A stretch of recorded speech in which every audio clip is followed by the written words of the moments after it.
నీకు ఎరా ఎవడో చెప్తే నువ్వు గవర్నమెంట్ ఎగ్జామ్స్ రాయడానికి వచ్చావా? ఏంట్రా చెప్పావు? పీఓ ఎగ్జామ్స్ ఈజీనా నీకు? అసలు లాస్ట్ 10 years లో ఎన్ని పోస్టులు పడ్డాయి తెలుసారా నీకు? అసలు ఎంత కాంపిటీషన్ ఉంటుందో తెలుసా ఏ స్టేట్ లో? కట్ ఆఫ్ ఎంత తెలుసారా నీకు? అరే బీటెక్ ఎంటెక్ చదివిన వాళ్ళు కూడా బ్యాంక్ ఎగ్జామ్ రాయడం ఏంట్రా?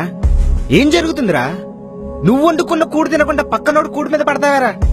నువ్వేంట్రా పెళ్లి కోసం గవర్నమెంట్ ఎగ్జామ్ రాయడానికి వచ్చావా? ఎరా నీ కాళ్ల మీద నువ్వు బ్రతుకుదాం ప్రయోజకుదానికి కొంచెం కూడా లేదా? ఏంట్రా నీ గర్ల్ ఫ్రెండ్ ఏమంది? నీ గవర్నమెంట్ జాబ్ లేకపోతే నేను పెళ్లి చేసుకోదా? ఆ అమ్మాయికి నువ్వు కావాలా లేక నీ గవర్నమెంట్ జాబ్ కావాలా? లేకపోతే ఆ గవర్నమెంట్ జాబ్ నుంచి వచ్చే సోషల్ స్టేటస్ కావాలా? ఏంట్రా ఇది? అసలు ఎంత మంది గవర్నమెంట్ జాబ్స్ అప్లై చేస్తారో మీకు తెలుసా?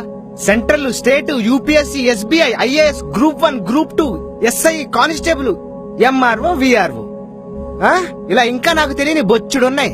ఇందులో మాక్సిమం అన్నిటికీ అప్లై చేయాలనుకునే వాళ్ళు ప్రతి 10 మందిలో 6 ఉంటారు. రీసెంట్ స్టడీ ప్రకారం ఒక స్వీపర్ జాబ్ కూడా పీజీ పిహెచ్డీ చేసిన వాళ్ళు అప్లై చేశారు. ఇలాంటి దుర్మార్గమైన దుస్థితి దుర్గతి మన జనరేషన్ కి పట్టిందిరా. చిచి, ఎవరిని నిందించాలో కూడా తెలియట్లేదు. ఒకటి లైఫ్ లో ఓడిపోతానంటే పక్కోడికి ఎప్పుడు పెద్ద పండగే. మనం కష్టంలో ఉన్నప్పుడు మాట సాయం చేయని చుట్టాలు కూడా చులకనగా చూస్తారు మనకు జాబ్ లేదని. చుట్టుపక్కన వాళ్ళకి ఆవేదన, వాళ్ళ కొడుకు కూతురు కంటే మనం ఎక్కువ ఎక్కడ బాగుపడిపోతామో అని. మనలాగే ఫ్యూచర్ బాగుండాలని చాలా మంది అలా నోటిఫికేషన్స్ కోసం నెలలు వెయిట్ చేస్తారు. 4 ఏళ్ల తర్వాత ఇంకొక 4 నెలల్లో ఎలక్షన్స్ వస్తున్నాయంటే భారీ కొలువులని ఫ్రంట్ పేజ్ లో భారీగా ఎడ్డింగులు. తీరా చూస్తే 100ల్లో పోస్టులు, ఏటా లక్షల్లో పెరుగుతున్న భావి భారత నిరుద్యోగ పౌరులు. ఏంట్రా ఇది? ఎప్పుడెప్పుడోని ఆశగా ఎన్నో ఏళ్లుగా ఎదురు చూస్తూ ఎదురెదుతూ ఏదో చేద్దామని అలసిపోయిన బ్రతుకులు రైవి.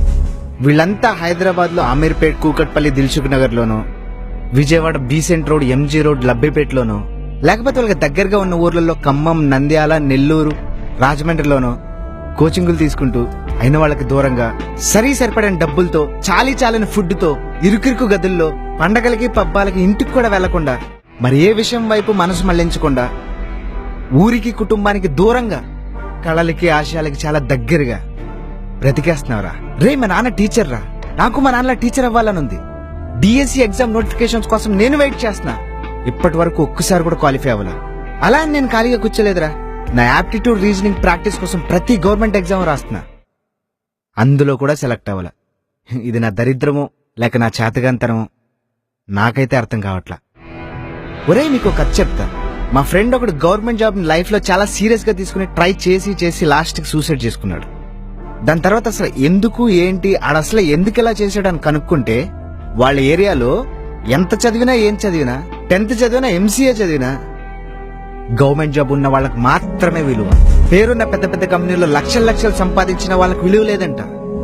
పాకి పనిచేసి 10,000 సంపాదించిన అదే గవర్నమెంట్ జాబ్ అయితే వాళ్ళకి వెలకట్టలేనంత విలువంట.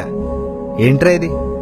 వాడి చేతకాంతనం వల్ల వాడు చనిపోలేదు, వాడి చుట్టూ ఉన్న పరిస్థితులు వాడిని చంపేశాయి. రే ఎదురు చూద్దాం, వచ్చే వరకు ప్రయత్నిద్దాం. రే గవర్నమెంట్ జాబ్ లేకపోతే లైఫ్ పోయినట్టు కాదురా. మరొక ఉద్యోగం మారువేషంలో మన కోసం ఎదురు చూస్తూ ఉంటది. అదేంటో కనిపెట్టిన రోజు కళ్ళకు కట్టిన గంతలు తీసి వెళ్ళిపోవడమే.